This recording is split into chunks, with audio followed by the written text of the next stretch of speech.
Guys, welcome to my channel. और आज हम पढ़ने जा रहे हैं केमिस्ट्री का सेकंड चैप्टर। हमारी महारती सीरीज चल रही है। आप लोगों के सपोर्ट के लिए थैंक्स। सो अब हम आगे बढ़ते हैं। हमारा केमिस्ट्री का सेकंड चैप्टर, मुझे पता है वीडियो आने में थोड़ा लेट हो गया, लेकिन अब मैं कोशिश करूँगा जल्द से जल्द वीडियो लाने की। So let's start. तो आज हम करेंगे acid, base and salts. Okay, so let's start the video. Yes, तो सबसे पहले हम पढ़ते हैं एसिड, बेस एंड सॉल्ट। तो एसिड क्या होता है, सबसे पहले हम इसके बारे में डिस्कस करते हैं। ठीक है, तो ये सब क्या है, केमिकल सब्सटेंस है, बराबर। तो those chemical substance which gives, ठीक है, ध्यान से सुनना, those chemical substance which gives hydrogen ions in aqueous solution. अब एक्वस सॉल्यूशन क्या होता है, तो वाटर। ठीक है, तो सिंपल सी बात कहूँ तो ऐसे केमिकल सब्सटेंस जो क्या देते हैं, हाइड्रोजन आयंस देते हैं पानी के अंदर। ठीक है, वो एसिड कहलाएंगे। अब हम बात करते हैं बेस के ऊपर। बेस क्या होता है, तो those chemical substance which gives hydro, सुनना ध्यान से, those chemical substance which gives hydronium ions in aqueous solution. ठीक है, हाइड्रोनियम आयंस मतलब एक क्या दे रहा है, हाइड्रोजन, एक दे रहा है हाइड्रोनियम। हाइड्रोनियम या हाइड्रोक्साइड जो भी बोलो, ठीक है, हाइड्रोक्साइड आयंस। तो इसमें हाइड्रोजन का क्या होता है सिंबल H+, और हाइड्रोक्साइड का OH नेगेटिव। ठीक है, तो आई होप समझ में आ गया होगा। अब हम बात करते हैं इनकी कैरेक्टरिस्टिक्स की। ठीक है, तो देखो ध्यान से सुनना, जो हमारे एसिड होते हैं ना, वो टेस्ट में कैसे होता है, सॉरी, हाँ, तो देखो जो हमारे एसिड होते हैं ना, वो होते हैं टेस्ट में बिटर। ठीक है, कड़वे होते हैं। ठीक है, और वहीं पे जो हमारे बेस होते हैं वो होते हैं टेस्ट में, सॉरी ये ना उल्टा हो गया, लेकिन गलती हो जाती है इसलिए ध्यान रखना। एसिड जो होते हैं वो होते हैं सोर, ठीक है, खट्टे, सॉरी, हाँ। और बेस जो होते हैं वो होते हैं हमारे बिटर इन टेस्ट में, ठीक है, कड़वे। तो अब इसको याद कैसे रखेंगे कि कौन क्या होता है, तो मैं सिंपल से एग्जांपल देता हूँ। मान लो यहाँ रखा है एक लेमन। ठीक है, अब लेमन का नाम सुनते ही मुंह में कौन सा टेस्ट आता है, खट्टा, है ना। तो ये क्या होते हैं, सोर होते हैं। तो ये याद रह जाएगा, एक सोर तो दूसरा बेटर अपने आप याद रह जाएगा। ठीक है, तो ये तो हमारा वो एसिड बेस का कंप्लीट। अब एसिड के देखो एक एग्जांपल देख लो, HCl, और बेस का NaOH। ठीक है, अब हम आगे बढ़ते हैं। अब हम बात करते हैं एसिड के रिएक्शंस के बारे में।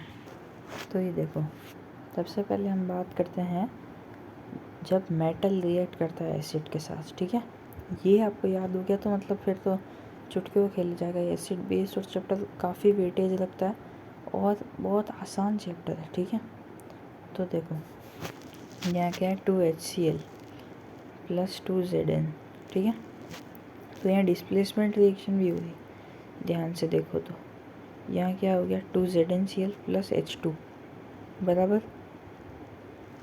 तो अब क्या होता है, जब भी एसिड मेटल के साथ रिएक्ट करता है, एसिड, E फॉर एसिड लिख रहा हूँ, ठीक है, मेटल के साथ रिएक्ट करता है, तो हमको क्या देगा, वो हमको देगा सॉल्ट प्लस हाइड्रोजन गैस। ठीक है, ये याद रखने वाली बात है। जब भी एसिड मेटल के साथ रिएक्ट करेगा वो हमको क्या देगा, सॉल्ट और हाइड्रोजन गैस।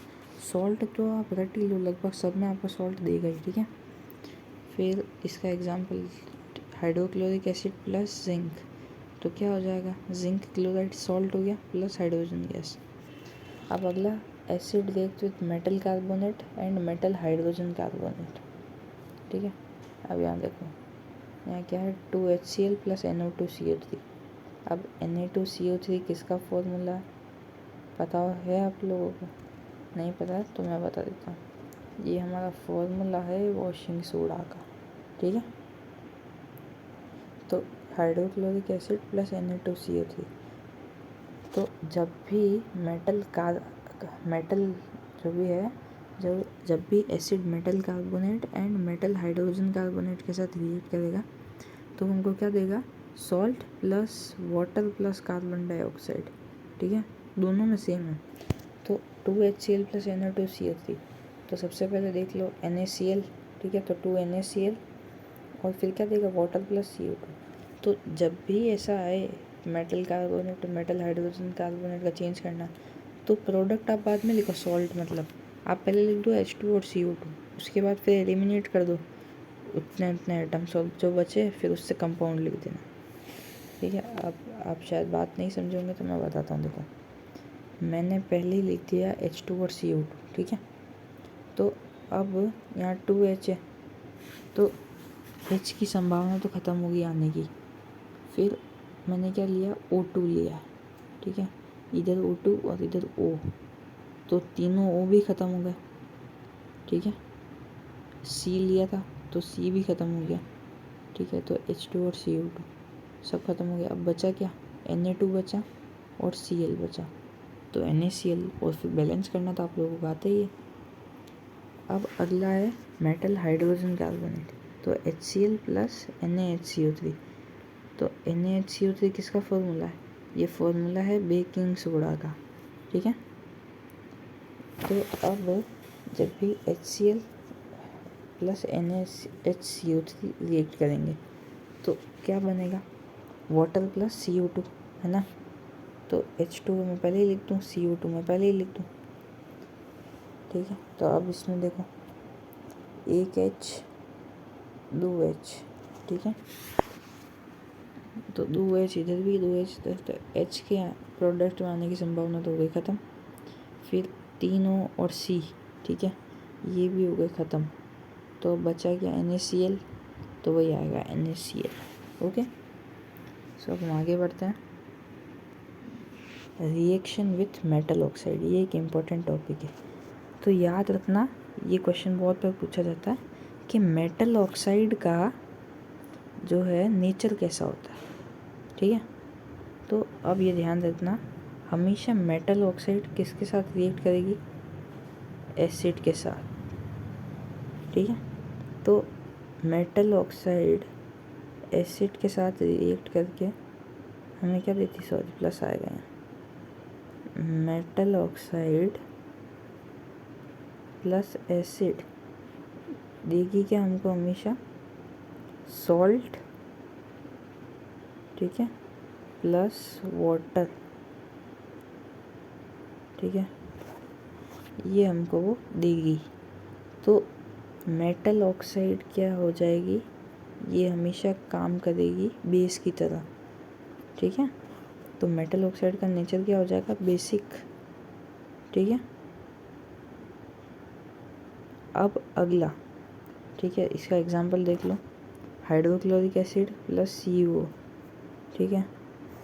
तो मैंने अभी आपको बता दिया प्रोडक्ट क्या मिलेंगे? Salt plus water. तो ये देखो CuCl2 + H2O, ठीक है। अब हम मूव करते हैं बेस के ऊपर। एसिड का टॉपिक आई होगा, आपको समझ में आ गया होगा।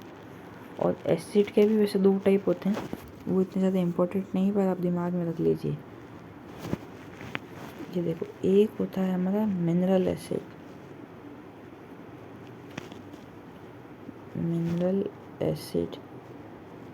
ठीक है। इसकी डेफिनेशन क्या होती है? Those acids which are obtained on earth crust, ठीक है, एंड फॉर्म्ड बाय मिनरल्स, वो होते हैं मिनरल एसिड, जो कि अर्थ की क्रस्ट पे पाए जाते हैं और मिनरल्स से फॉर्म होते हैं, वो होते हैं मिनरल एसिड। दूसरे होते हैं ऑर्गेनिक एसिड, ठीक है। तो दोज एसिड्स, ठीक है, those acids which are prepared by animals and plants body, ठीक है, वो होते हैं हमारे ऑर्गेनिक एसिड। तो यहाँ एसिड का हमने टॉपिक ख़त्म कर दिया। अब हम आते हैं बेस के ऊपर। अब बाकी सारी चीज़ें सेम है, ठीक है। उसमें हमने क्या पढ़ा था, मेटल के साथ रिएक्शन, मेटल कार्बोनेट के साथ रिएक्शन और मेटल हाइड्रोजन कार्बोनेट के साथ रिएक्शन और मेटलिक ऑक्साइड। तो इसमें खाली मेटलिक ऑक्साइड को हटा दो। ये तीनों जो है ये एसिड के साथ और बेस के साथ जब भी रिएक्ट करेंगे सेम ही प्रोडक्ट देंगे, ठीक है। एसिड मेटल के साथ रिएक्ट कर रहा था तो क्या देता था हमको, salt plus hydrogen gas. Carbonate, metal carbonate और मेटल हाइड्रोजन कार्बोनेट के साथ रिएक्ट कर रहा था तो क्या दे रहा था, salt plus H2O plus CO2, ठीक है, ये दे रहा था ना। तो बेस के साथ भी ये देगा। अब रही बात, उसमें था मेटलिक ऑक्साइड और यहाँ आ जाएगा नॉन मेटलिक ऑक्साइड। ये मेटलिक ऑक्साइड के साथ रिएक्ट नहीं करेगा, ठीक है। अब मेटलिक ऑक्साइड का नेचर क्या था, मेटलिक ऑक्साइड का नेचर था बेसिक और नॉन मेटलिक ऑक्साइड का नेचर क्या होगा, ये होगी एसिडिक हमारी, ठीक है। तो बेस का एग्जांपल है कैल्शियम हाइड्रोक्साइड प्लस CO2, ठीक है, ये नॉन मेटलिक ऑक्साइड है। तो ये जब भी रिएक्ट करेंगे तो क्या देंगे हमको, सॉल्ट प्लस वाटर, ठीक है, CaCO3 प्लस H2O। तो हमने हमारे एसिड और बेस ये दोनों टॉपिक पूरे के पूरे कर लिए ख़त्म। अब हम बढ़ते हैं स्ट्रॉन्ग एसिड और वीक एसिड क्या होता है, ठीक है। तो देखो स्ट्रॉन्ग एसिड का एक एग्जांपल है HCl, ठीक है, और वीक एसिड का एक एग्जांपल है H2CO3। ये कौन सा एसिड है, ये है carbonic acid, most important acid है। एसिड रेन में यही एसिड आता है, ठीक है। और HCl ये हमारे स्टमक में होता है, ठीक है। तो ये तो हो गया हमारा स्ट्रॉन्ग एसिड और ये हो गया एक वीक एसिड, ओके। तब इसकी डेफिनेशन क्या होगी, those acids which are completely ionised in water, ठीक है, वाटर है, इसमें जो कम्प्लीटली आयोनाइज्ड मतलब H पॉजिटिव आयन, जैसे HCl है यहाँ, ठीक है, HCl यहाँ दे रहा है 100 H positive ions for example, ही ऐसा कोई देता नहीं है, ठीक है। और H2CO3 है, वो वाटर में हमको दे रहा है मान लो 20 H पॉजिटिव आयन्स, ठीक है। इसमें है मान लो 40 आयन्स और ये दे रहा है 20, इसमें 100 है HCl में और 100 ही दे रहा है, ठीक है। तो those acids which are completely ionised in water are called strong acid. अब वीक क्या बना ही सकते हो, those acids which are incompletely लिखो या पार्शियली लिखो तो बेटर है, those acids which are partially dissolve in water are called, या partially ionised in water are called weak acid, ठीक है। बेस में भी सिंपल सेम यही डेफिनेशन काम लेंगे, those acid those base which are completely ionised in water. अब base का स्ट्रॉन्ग बेस का एग्जांपल है NaOH सोडियम हाइड्रोक्साइड, ठीक है, और वीक बेस का एग्जांपल है MgOH whole twice magnesium hydroxide, ठीक है। इसमें मान लो 40 OH नेगेटिव आयन्स है MgOH होल ट्वाइस में और NaOH में 100 OH नेगेटिव आयन्स, ठीक है। अब 100 OH नेगेटिव आयन्स है तो ये 100 ही देगा। तो those base which are completely ionised, ठीक है, वो completely ionised in water are called strong base. और MgOH होल ट्वाइस में 40 थे, इसने 20 दिए OH नेगेटिव आयन्स, तो those base which are partially ionised in water are called weak base, ठीक है। तो आई होप एसिड और बेस का टॉपिक तो आपको क्लियर हो गया होगा, ठीक है। अब हम मूव करते हैं न्यूट्रलाइजेशन रिएक्शन पे, द मोस्ट इम्पॉर्टेंट टॉपिक। तो न्यूट्रलाइजेशन रिएक्शन क्या होती है, अब तक हमने पढ़ा एसिड का metal, metal hydrogen carbonate, metal oxide, metal carbonate, और बेस में भी सेम यही पढ़ा हमने, नॉन मेटलिक ऑक्साइड पढ़ा, बस खाली डिफरेंस बाकी तो सेम ही था। तो अब अगर क्या हो, अगर हम एसिड और बेस का आपस में रिएक्शन करें, ठीक है, तो एसिड और बेस की जो आपस में रिएक्शन होती है उसको हम कहते हैं न्यूट्रलाइजेशन रिएक्शन, तो the reaction between acid and base and whose product is salt and water is called, क्या कहलाएगा, न्यूट्रलाइजेशन रिएक्शन। ठीक है, या इसकी सही डेफिनेशन लिखें तो the process by which acid and base react to give salt plus water. ठीक है, the process by which acid और base react, acid and base react to give salt plus water, ठीक है, इज कॉल्ड न्यूट्रलाइजेशन रिएक्शन। अब इसका मैं आपको देखो एग्जांपल देता हूँ तो आपको जल्दी समझ में आएगा। इसका एग्जांपल ये देखो, HCl इधर और इधर NaOH, HCl प्लस NaOH। ठीक है, अभी देगा क्या हमको, देखो इधर एक H है, इधर OH है। ठीक है, तो ये H2O हो जाएगा, वाटर प्लस इधर Na इधर Cl है, तो ये सॉल्ट हो गया। सॉल्ट प्लस वाटर दिया ना, तो दोनों ही क्या थे, स्ट्रॉन्ग एसिड और स्ट्रॉन्ग बेस थे। ठीक है, तो ये न्यूट्रलाइज हो गया, लेकिन हर कंडीशन में न्यूट्रलाइज नहीं होंगे। अब जैसे मैं एक तरफ तो ले लूँ HCl और एक तरफ में ले लूँ HCl और एक तरफ में ले लूँ MgOH होल ट्वाइस। तो अब MgOH होल ट्वाइस क्या वीक बेस है और HCl स्ट्रॉन्ग बेस है, तो प्रोडक्ट तो वही आएगा, सॉल्ट प्लस वाटर। लेकिन अभी भी जो सॉल्यूशन होगा उसके अंदर एसिड की कुछ प्रॉपर्टी रह जाएगी। क्यों? क्योंकि एसिड स्ट्रॉन्ग था।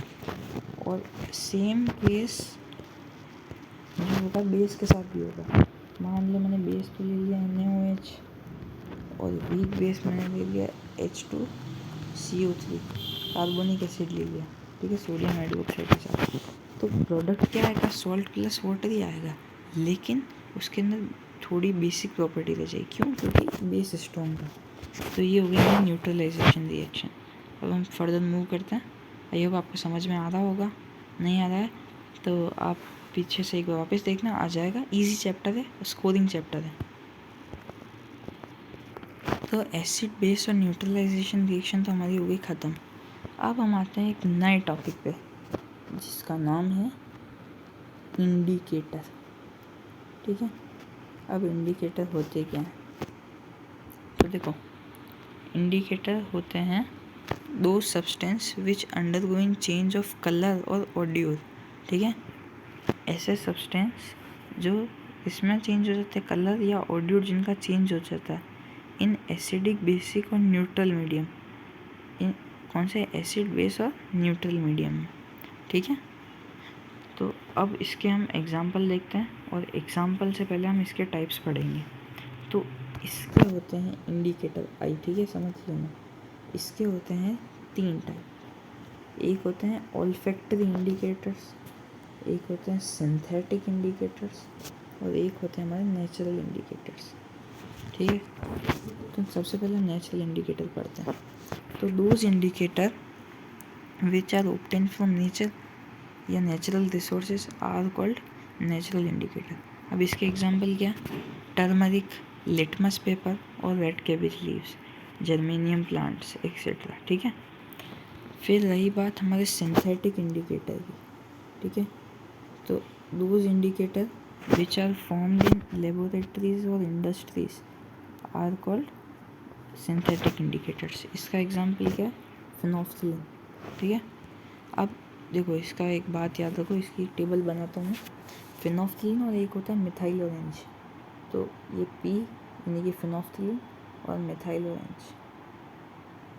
अब यहाँ ऊपर लिखो एसिड, यहाँ लिखो बेस। अब जो फिनोल्फ्थलीन होता है ना, वो एसिड में कैसा होता है, जब हम उसको एसिड में डालेंगे तो होगा कलरलेस। ठीक है, और वहीं जब उसको बेस में डालेंगे तो उसका कलर क्या हो जाएगा, उसका कलर हो जाएगा पिंक। ठीक है, पिंक। अरे एक सेकेंड ना, ये देखो, ये फिनोल्फ्थलीन, ये मिथाइल ऑरेंज, एसिड बेस, यहाँ तो होगा कलरलेस, यहाँ होगा पिंक। ठीक है, फिर मिथाइल ऑरेंज में एसिड में होगा रेड और बेस में हो जाएगा येलो। अब याद रखने वाली खाली एक तो ये चीज़ है और दूसरी ये चीज़ है, फेनोल्फ्थालीन हमेशा एसिड में यूज़ करते हैं और मिथाइल ऑरेंज हमेशा बेस में यूज़ करते हैं। ठीक है, आई होप एक चीज़ क्लियर होगी। अब इसका यूज़ कैसे करते हैं ये सवाल आ रहा होगा। तो देखो इसका यूज़ कैसे होता है, वैसे तो इसकी डेफिनेशन से क्लियर ही है, फिर भी बता देता हूँ। जैसे कि इसके अंदर एक एसिड है HCl है, ठीक है। अब मैंने लिटमस पेपर को इसमें डिप किया तो ये अपना कलर चेंज कर देगा, तो हमको पता पड़ जाएगा एसिड है या बेस। अब कैसे पता पड़ेगा, तो देखो इसके लिए एक और टेबल है, एक है एसिड की एक है बेस की, ठीक है। अब कलर चेंज, तो अब 2 टाइप के लिटमस पेपर होते हैं, रेड और ब्लू। तो अगर एसिड जो है उसके अंदर हम ब्लू लिटमस पेपर डालेंगे, ठीक है, तो वो रेड में चेंज हो जाएगा। और बेस में अगर हम रेड लिटमस पेपर डालेंगे तो वो ब्लू में चेंज हो जाएगा। अब इसकी एक टेक्निक बताता हूँ याद रखने की। ए के बाद क्या आता है, बी, ठीक है। तो एसिड ब्लू लिटमस पेपर से किस में चेंज हो जाएगा, रेड में। अब बेस में तो जस्ट इसका उल्टा करना है, ठीक है। तो ऐसे आप पहचान लेंगे, ठीक है। ये होता है हमारा इंडिकेटर टॉपिक। अब हम बढ़ते हैं पीएच की तरफ। पीएच क्या होती है वो हम आगे समझें। पीएच से पहले हमारा एक टॉपिक रह गया, वो है ऑल्फैक्टरी इंडिकेटर, है ना। तो इन इंडिकेटर में क्या होता है, ये कलर चेंज नहीं करते हैं, ये अपना ऑड्यूट चेंज कर लेते हैं। ऑड्यूट बोलते हैं स्मेल। तो ये कुछ एग्जांपल है, onion, vanilla extract, clove oil, ठीक है। तो जब ये एसिड के अंदर होते हैं तब तो ये स्मेल करते हैं, और जैसे ही ये बेस में आएंगे तो इनकी स्मेल ख़त्म हो जाएगी। तो ये किसके लिए हेल्पफुल है, एक ब्लाइंड मैन के लिए, क्योंकि वो कलर चेंज होता है वो देख नहीं सकता, तो वो स्मेल से पहचान लेगा, ठीक है। तो जब एसिड में होगा तब स्मेल होगी, और जब बेस में आएगा तब स्मेल नहीं होगी। पीएच की तरफ बढ़ते हैं अब हम। तो ये है हमारा पीएच स्केल, ठीक है। अब इससे हम क्या मेज़र करते हैं, इससे हम मेज़र करते हैं पॉइंटर्स, ठीक है। ये है पीएच स्केल। तो पी रिफर करता है पॉइंटर्स, ठीक है। ये एक जर्मन वर्ड है और इसका मतलब होता है पावर, ठीक है। तो पॉइंटर्स का पूरा मतलब क्या होगा पीएच का, हाइड्रोजन पावर, ठीक है, या फिर पावर ऑफ हाइड्रोजन, ठीक है। पावर ऑफ हाइड्रोजन, इसको इन्वेंट किया था सोरेनसन नाम के साइंटिस्ट ने। सोरेनसन, ठीक है। तो पॉइंटर्स का मतलब क्या हो गया, पावर, तो पावर ऑफ हाइड्रोजन। अब अगर इसकी पीएच 6 तक होगी मतलब क्या है, एसिड है। अगर पीएच 7 से ज़्यादा यानी 8 से लेकर 14 तक होगी तो बेस, और अगर फिक्स 7 है तो ये होगी न्यूट्रल। न्यूट्रल का किसकी होती है, वाटर की, ठीक है, डिस्टिल्ड वाटर, ठीक है। अब स्ट्रॉन्ग एसिड की पीएच कितनी होती है, लगभग स्ट्रॉन्ग एसिड की पीएच होती है 0 to 3 और 4 to 6 होती है वीक एसिड की। वहीं पे अगर हम बात करें बेस की, तो वीक बेस की होती है 8 से लेके 10 तक, और 11 से 14 तक होती है स्ट्रॉन्ग एसिड, ठीक है। और 7th न्यूट्रल बताई दिया आपको, ठीक है। अब इसका एक फॉर्मूला भी होता है, इसका फॉर्मूला है ये, pH is equals to log minus log है, माइनस लॉग और ब्रैकेट में H+। तो इसको इसकी डेफिनेशन क्या है, pH is a negative logarithm, log की फुल फॉर्म होती है logarithm, value of hydrogen ions. तो pH is a negative logarithm of hydrogen ions, ठीक है। अब हम बढ़ते हैं आगे, हमने pH का पूरा टॉपिक कवर कर लिया। अब हम बात करते हैं pH हमारी डेली लाइफ पे कैसे इफ़ेक्ट करता है। तो pH का इफ़ेक्ट होता है क्रॉप पे, ठीक है। तो डिफरेंट टाइप की क्रॉप्स को डिफरेंट टाइप की सॉइल कंडीशन चाहिए, और डिफरेंट टाइप की सॉइल कैसे होगी, जब डिफरेंट पीएच होगा। ठीक है, अगर सॉइल का जो पीएच होता है वो डायरेक्टली इफ़ेक्ट करता है उसके न्यूट्रिशन पे। अगर सॉइल को हम गलत, क्या बोलते हैं हम, पीएच की सॉइल, सॉरी, अगर हम क्रॉप को गलत पीएच की सॉइल में हम उगाएंगे तो उसको न्यूट्रिशन में लैकिंग होगी, मतलब उसको न्यूट्रिशन पूरी तरह से नहीं मिल पाएगा। ठीक है, तो अब उसको न्यूट्रिशन पूरी तरह से नहीं मिल पाएगा तो उसकी ग्रोथ भी अच्छी नहीं होगी, ग्रेन्स भी ज़्यादा नहीं आएंगे। तो 6.2 से 7 यानी कि स्लाइटली, बहुत कम, हमने पढ़ा है ना 4 से 6 तक वीक एसिड होते हैं, तो बहुत ही कम है। तो 6.2 से 7 के बीच में, मतलब न्यूट्रल से एसिडिक के बीच में उसको चाहिए होती है, ये बेस्ट होती है। ठीक है, सॉइल के लिए। अब हम आगे बढ़ते हैं, अब हम बढ़ते हैं हाइड्रोक्लोरिक एसिड की तरफ। ठीक है, तो अब हाइड्रोक्लोरिक एसिड स्ट्रॉन्ग एसिड है, यानी कि 0 से 3 के बीच में होगी इसकी पीएच। तो ये क्या काम करता है, डाइजेस्ट करने का। कभी कभी इसकी जो अमाउंट होती है वो बढ़ जाती है, जिससे हमको क्या होता है, पेन और इरिटेशन होता है, उसको एसिडिटी बोलते हैं हम। ठीक है, तो उसको एंड करने के लिए हम माइल्ड बेस, यानी कि बहुत ही हल्का बेस जो 8 से 10 की पीएच में हो, उसका नाम है MgOH होल ट्वाइस या फिर NaHCO3 यूज़ करते हैं। इनको हम कहते हैं एंटासिड, ठीक है, या एंड एसिड। ठीक है, ये हम यूज़ करते हैं, ओके, ताकि जो एसिड की मात्रा ज़्यादा बढ़ गई है वो नॉर्मल हो जाए।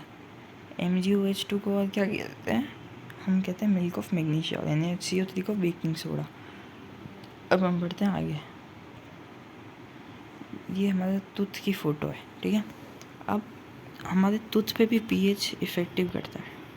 तो कैसे करता है, जब हमारे टूथ की पीएच, जब हम खाना खाते हैं, ठीक है, उसके बाद हमारे टूथ की पीएच 5.5 से कम हो जाती है, तो क्या होता है, जो हमारे माउथ में जो बैक्टीरिया होते हैं ना, वो एसिड रिलीज़ करना शुरू करते हैं, जिससे हमारा जो टूथ होता है ना, इसके ऊपर एक इनेमल होता है, वाइट कलर का दिख रहा है ना, ये इनेमल, ये येलो पड़ने लग जाता है। ठीक है, ऐसे येलो, तो उससे हमारा टूथ इनेमल जो होता है वो वीक होने लगता है। टूथ इनेमल का फॉर्मूला क्या है, CaPO4, ठीक है, कैल्शियम फॉस्फेट, ये वीक होने लगता है। हमारी बॉडी का सबसे हार्ड पार्ट होता है हमारा टूथ, और वो वीक हो रहा है, मतलब एसिड की पावर देखो, है ना। तो इसलिए कहते हैं कि हमारे जो खाना खाने के बाद हमें ब्रश करना चाहिए। ब्रश यानी कि पेस्ट के अंदर क्या होता है, माइल्ड बेस होता है, तो वो एसिडिक मीडियम को ख़त्म कर देता है। तो ये हो गया हमारा टूथ के बारे में। आगे बढ़ते हैं, अब self defence bye animals and plants. तो कुछ प्लांट्स होते हैं उनके अंदर भी एसिड होता है, और जैसे कि आप जानते ही हैं कि आंट हो गई, हनी बी हो गई, ये हमको स्टिंग करती है तो हमें पेन होता है। तो ये कौन सा एसिड रिलीज़ करते हैं, ये रिलीज़ करते हैं CHCOOH, इसका नाम है मैथोनिक एसिड, मैथोनिक एसिड। और दूसरा इसको हम कहते हैं फॉर्मिक एसिड। ठीक है, एक ही बात है, ज़्यादा फॉर्मिक एसिड यूज़ होता है, पर मैथोनिक एसिड भी कहते हैं। ठीक है, तो ये यूज़ करते हैं। तो इनके लिए भी हम कौन से बेस यूज़ करेंगे, माइल्ड बेस NaHCO3, और कौन सा, MgOH होल ट्वाइस। अब हम बढ़ते हैं आगे, एसिड रेन। तो हमने अब तक देखा कि पीएच से क्या क्या होता है, तो एसिड रेन भी पीएच से ही होता है। जब हमारे एटमॉस्फेयर में 5.5 से कम हो जाता है हमारे एटमॉस्फेयर की पीएच वैल्यू, ये क्यों होता है, इंडस्ट्री से Na2HNO3 SO2 गैस जाती है, ये एटमॉस्फेयर में एटमॉस्फेरिक वाटर वेपर के साथ रिएक्ट करती है, और उन्हीं से फिर क्लाउड्स बनते हैं। तो ये ऊपर जो वाटर होता है उसको भी एसिडिक कर देती है। जब फिर ये रेन के फॉर्म में नीचे गिरती है तो ये एसिड रेन होती है, और जब ये वाटर बॉडीज़ में एंटर करती है तो उसको भी एसिडिक कर देती है, जिससे एक्वेटिक एनिमल्स की लाइफ को खतरा हो सकता है। ठीक है, तो ये हो गया हमारा एसिड रेन का टॉपिक। अब हम बढ़ते हैं लास्ट टॉपिक की तरफ, हमारा लास्ट टॉपिक है हमारा सॉल्ट। ठीक है, तो सबसे पहले हम बात करते हैं टेबल सॉल्ट यानी कि NaCl की, सोडियम क्लोराइड। ठीक है, तब सॉल्ट होते हैं क्या? जैसे मैंने आपको एसिड और बेस की डेफिनेशन बताई थी, वैसे मैं आपको बेस की बताता हूँ। तो the compound which is formed by acid base reaction, यानी कि न्यूट्रलाइजेशन रिएक्शन में क्या बनता है? सॉल्ट प्लस वाटर बनता है ना। तो compound which is formed by acid base reaction is called salt. अब सॉल्ट बहुत सारे टाइप के होते हैं, पर मेनली मैं आपको बताता हूँ। NaCl, NaOH, फिर हमारा NaHCO3, Na2CO3 और POP। ठीक है, NaCl बोलते हैं सोडियम क्लोराइड, NaOH का कमर्शियल नेम है कास्टिक सोडा, बाकी सोडियम हाइड्रोक्साइड। NaHCO3 बोलते हो सोडियम हाइड्रोजन कार्बोनेट, और इसका कमर्शियल नेम है बेकिंग सोडा। Na2CO3 इसका कमर्शियल नेम तो है हमारा वॉशिंग सोडा, और इसको हम ऐसे केमिकल नेम से क्या बोलेंगे? Sodium carbonate. ठीक है, और POP के फुल फॉर्म है प्लास्टर ऑफ पेरिस। ठीक है, तब हम ये बनते कैसे हैं और इनके यूजेस क्या क्या हैं, इनके बारे में हम पढ़ते हैं। तो कलर चेंज कर लेते हैं, अच्छे से दिखेगा। सबसे पहले NaCl के बारे में पढ़ेंगे। NaCl के यूज़ क्या क्या है? ठीक है, तो ये हम कैसे काम में ले सकते हैं? मीट होता है ना, बस तो बताना नहीं चाहिए, पर मीट को प्रिजर्व करने के लिए। ठीक है, एक तो ये, दूसरा फूड सब्सटेंस में डालने के लिए। नमक नहीं है तो खाना पाएगा क्या? ऑब्वियसली बात नहीं पाएगा, तो फूड सब्सटेंस में यूज़ करने के लिए। दूसरा फिर हम कहाँ यूज़ करते हैं इसको? फ्रीजिंग प्रोसेस में, फ्रीजिंग मिक्सचर, यानी कि आइस प्लस सॉल्ट।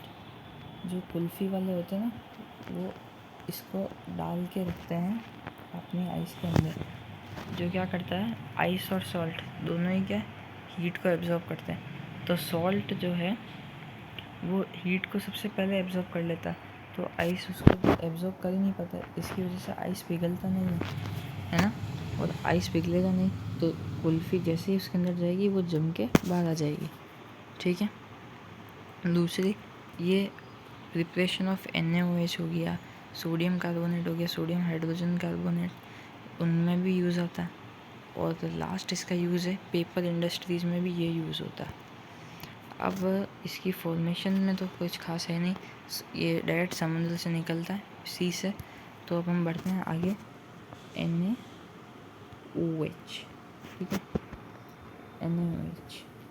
अब इसकी जो बनने की प्रोसेस है वो बहुत ही इम्पोर्टेंट है, उसको कहते हैं क्लोर एल्काइल प्रोसेस। ठीक है, अब ये बनती कैसी, ध्यान से समझना। हमारे पास है वाटर, ठीक है, समझना, 2H2O, इसको हमने लिया इलेक्ट्रिक करंट, तो ये डीएसोसिएट किस में हो जाएगा? H प्लस OH में। अब कितने हैं यहाँ? 4H है और 2O है, तो 2H और 2OH, इसमें ये होगा डीएसोसिएट। अब ये क्या पॉजिटिव है और ये नेगेटिव। ठीक है, अब हम देखते हैं दूसरी चीज़ 2NaCl। ठीक है, इसको हमने दिया इलेक्ट्रिक करंट। ठीक है, तो ये डीएसोसिएट किस में हुआ? Na पॉजिटिव, 2Na पॉजिटिव में और 2Cl नेगेटिव में। अब नेगेटिव हमेशा पॉजिटिव की तरफ अट्रैक्ट होता है। ठीक है, तो अब होगा क्या? 2OH नेगेटिव किसकी तरफ अट्रैक्ट होगा? Na पॉजिटिव की तरफ। ठीक है, तो ये क्या बन जाएगा? 2NaOH। उधर Cl, ये क्या बन जाएगी? Cl2 गैस, और ये हाइड्रोजन क्या है?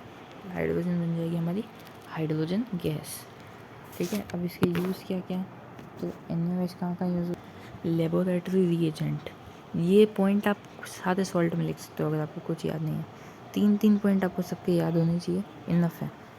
3 याद है और ये और चौथा लिख दो, और 3 नहीं याद आता, 2 याद आता तो लिख दो, और कुछ याद नहीं आता तो ये तो लिखना ही, ये तो रट लेना, नींद से भी कोई उठा के पूछे तो। It is use as laboratory reagent.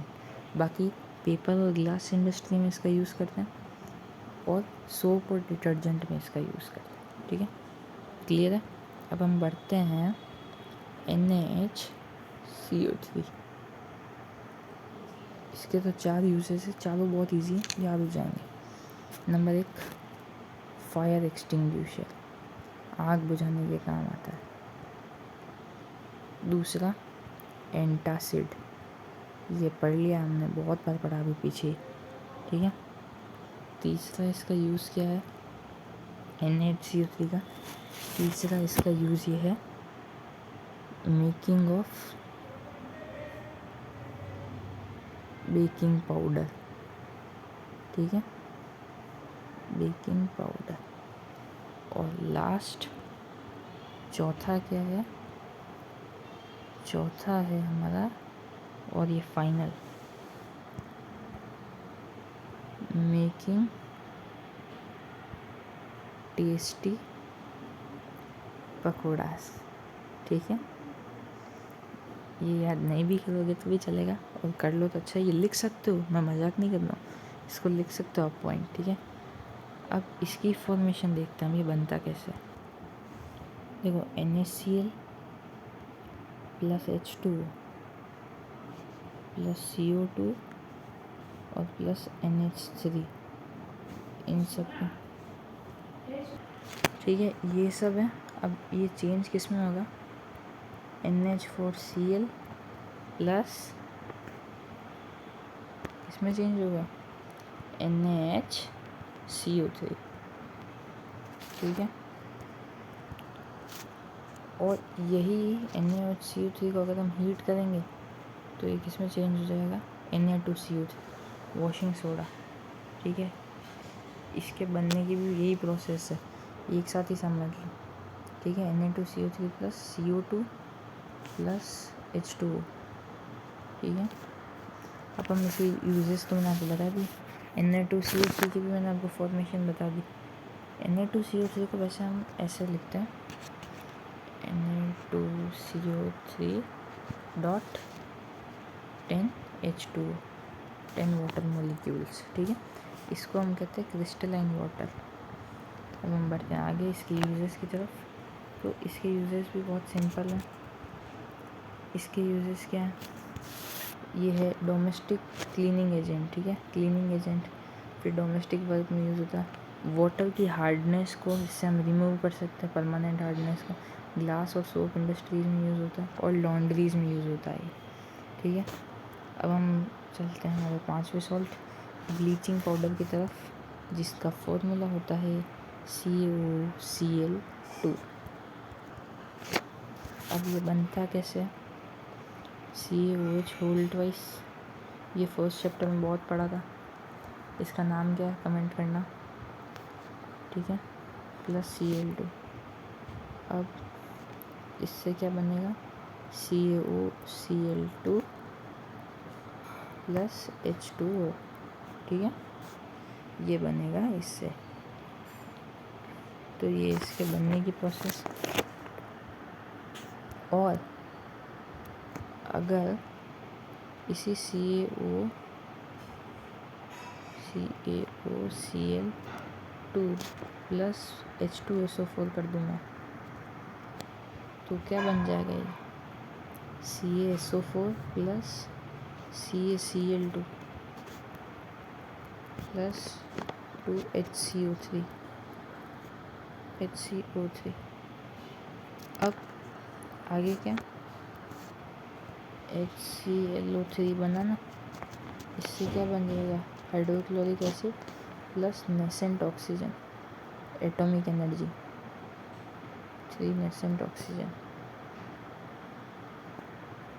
अब इसके यूजेस क्या होता है, ये होता है, इसके यूजेस हैं टेक्सटाइल इंडस्ट्रीज़ में, डीकलराइज डिफरेंट फैब्रिक, मतलब अगर किसी भी को भी गलत कलर आ गया तो डी कलर करना है उसको वापस, उसमें यूज़ होता है। एंटीसेप्टिक के तौर पे इसको यूज़ कर सकते हैं, ठीक है। और प्यूरिफिकेशन ऑफ ड्रिंकिंग वाटर, मतलब उसको जर्म फ्री बनाने के लिए, उससे सारे जर्म्स को हटा देने के लिए, प्यूरीफाई करने के लिए इसको यूज़ करते हैं, ठीक है। और यह हो गया हमारा सॉल्ट का भी पूरा टॉपिक ख़त्म।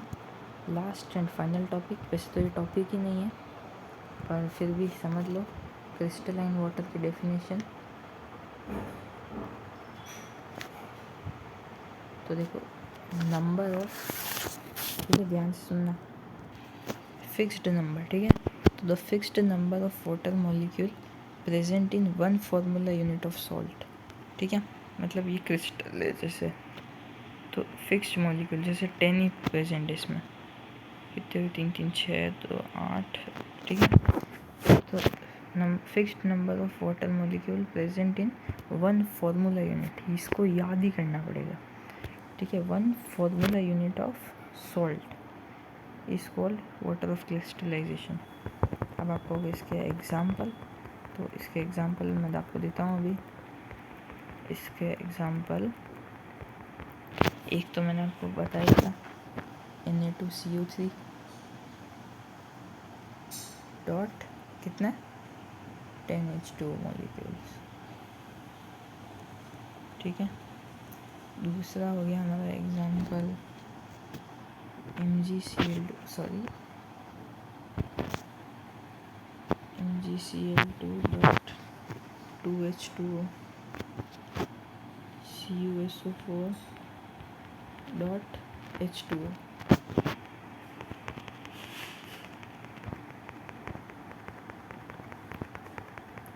अरे सॉल्ट में एक तो रह गया हमारा POP, plaster of Paris. CaSO4 से मुझे याद आया, CaSO4 dot 2H2 water molecule होता है, ये होता है फॉर्मूला जिप्सम का, जिप्सम, ठीक है। तो इसको जब हम करते हैं हीट, तो ये चेंज किस में हो जाता है, CaSO4 हाफ H2O मॉलिक्यूल,